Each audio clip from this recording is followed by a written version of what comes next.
भैया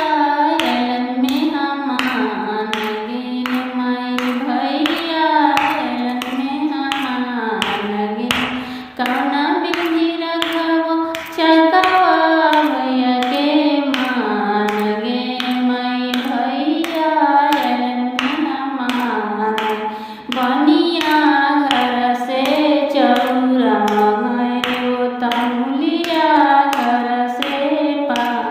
नगे मई बनिया घर से चौरा मंगायो तमुलिया वही विधि रखबो चकवा